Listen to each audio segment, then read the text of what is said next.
They are not bad moms. They're not bad daughters. They're not addicts. They are daughters of the one true King. Their past does not define them.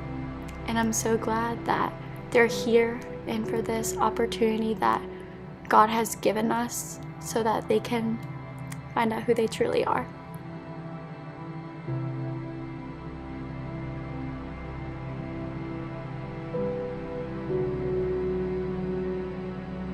In May of 2016, the drug epidemic that has plagued the Mahoning Valley became very personal to me when I received a phone call from a very good friend of mine, and she had lost her son due to drug overdose.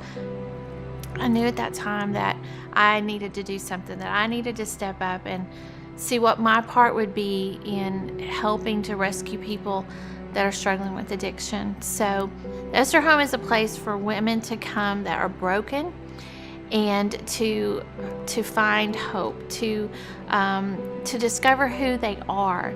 Most people that struggle with addiction, they don't know who they are. They've lost their identity.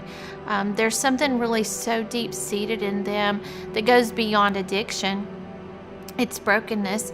And so they need a place, and they need enough time to recover. I lived a life of drug use, methamphetamines and heroin. Very hopeless, very broken. I felt like a hollow shell, basically. I once was very lost. I was in darkness. I had no hope. I was addicted to heroin. Alcohol destroyed my marriage, my children, my family and friends, my job. You're just completely broken, and I was broken. I was to a point that I was existing. I was just existing through life. And now I wake up with joy in my heart.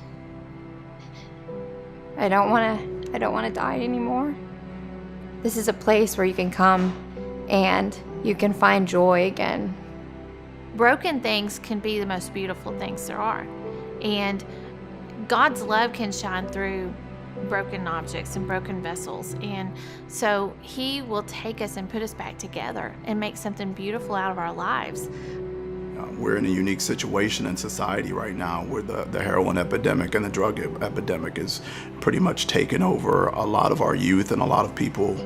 To be honest with you, as a court, we have to stay somewhat neutral on that level when it comes from a court system, getting involved with church and state and different things like that.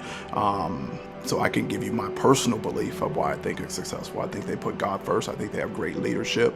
I think the people that are working the program are doing well, but I think the people who are leading the program are actually getting a perspective from God that they want to help people, and I think that's why the program's really successful. We are a Christian discipleship program. We believe that it is God that makes the difference in someone's life. He created us, and He's the one that can heal us and put us back together.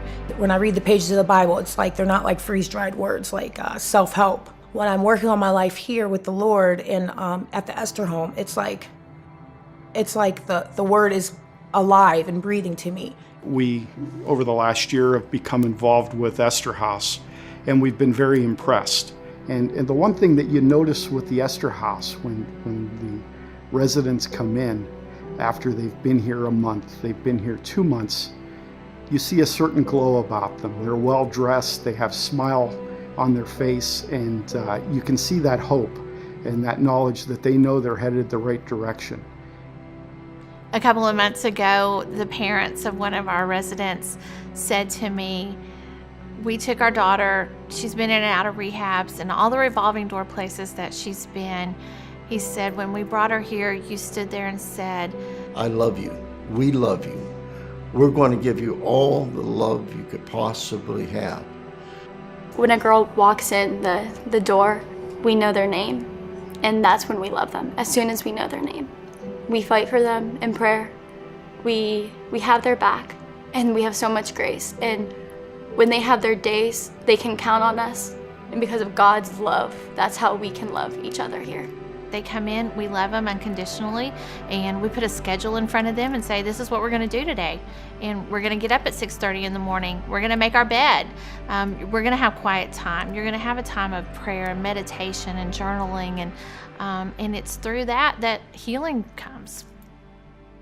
And I think at the Esther House, it's small enough that they get to know the individual. They can guide them towards scriptures that are applicable to them, but they can also tailor the treatment in such a way that that person has a much greater chance of success. And I think that's the beauty of it. We've seen several people that we had seen repeatedly in our court, and they came to the Esther House, and it made the difference. The thing we have to do in society right now is we have to do what works. That's the most important thing. It's not about us anymore. It's not about financial gains or financial means. It's about getting people help and getting people better. We're not just concerned about fixing their addiction. We want them to be healed. We want them to heal from the inside. And then you see the difference in their eyes. In their eyes, yeah, my daughter's eyes. When she smiles at me, they say, it's the window of the heart. It is. And I know she really means it now.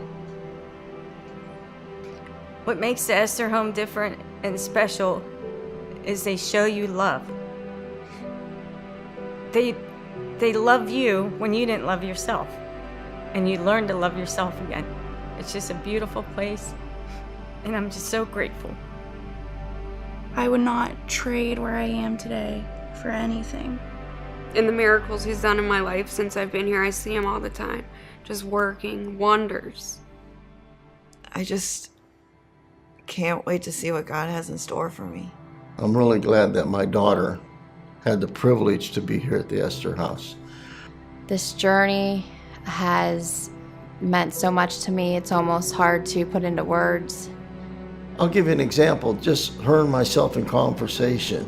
We would be talking about things and, your mother loves you, your father loves you. We're trying the best we can. What can we do? I don't want to hear nothing. It went from that type of talk to where, Paul, I love you. Paul, I miss you. Paul, I didn't realize how much. Paul, I didn't realize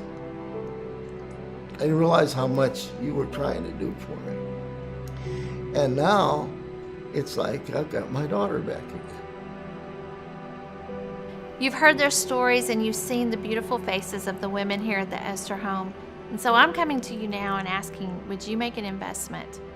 We know that the average cost of a rehab is anywhere from $14,000 to $25,000 a month. But here at the Esther home, for $1,000 per month, we are able to provide housing, food, transportation, and basic needs, and a lot of love to the women that come through our doors. And I'm asking you today, would you join with us in making an investment? An investment that will last a lifetime and will change someone's future.